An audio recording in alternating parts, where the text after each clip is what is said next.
Hello everyone, my name's Ollie Wing and I'm the Chief Research Officer at Fathom. This is a presentation I'll be giving at EGU in Vienna this month, where I'll try and squeeze a whole bunch of flood risk science into a very short space of time with this presentation on a climate condition catastrophe model for UK flooding, thanks to my Fathom co-authors, James Savage, who led this modelling work, alongside Paul Bates and Andy Smith. So here's how it all comes together. With the time constraints of this talk, I only have 5 minutes. I can either speak at you like a machine gun or simply leave bits out. These areas highlighted in bold are pretty standard parts of our flood models, and we've presented on this many times with a US or global focus.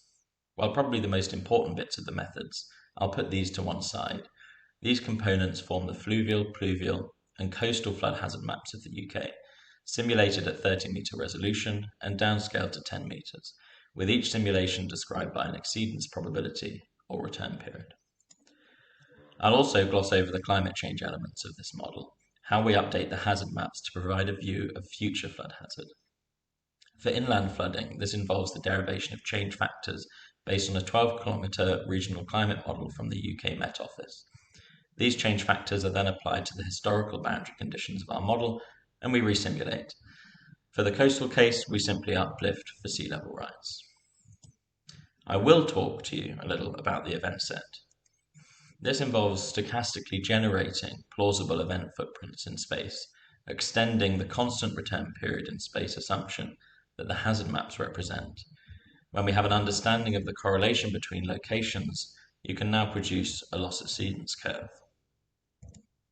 The final piece of the puzzle is the exposure data, asset locations and their characteristics, and the vulnerability functions which describe their susceptibility to damage conditional on hazard. And then finally, we get to the outputs, which is what I'll focus on now. So here is our national loss exceedance curve under different climates.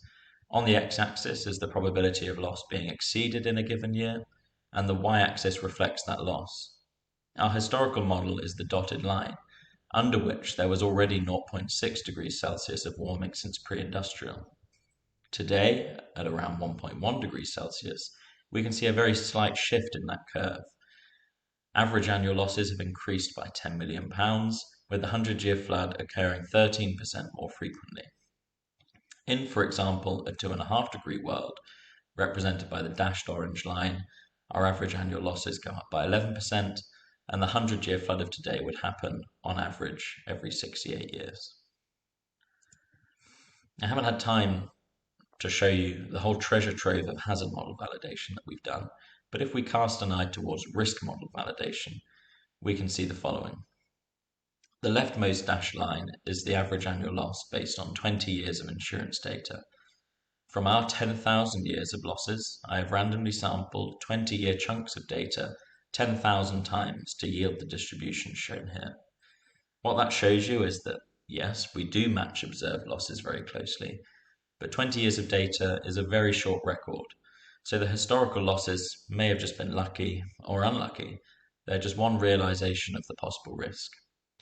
The 95% confidence range based on sampling error is over 100% of the average value. So that shows you how dangerous over-calibration to history can be. What we've also shown is the results from official government reports. We've got the National Flood Risk Assessment and the Climate Change Risk Assessment. These results are not within that sampling error envelope. In fact, they sit 6 to 7 standard deviations outside of it.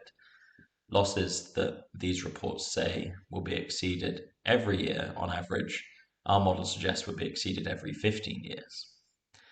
This adds to the evidence case that these exercises using simplified models do produce heavily biased results. And that's it. There's some more details on the screen. So please visit the relevant pages of the Fathom website or just drop me an email if you have any questions. Thanks a lot.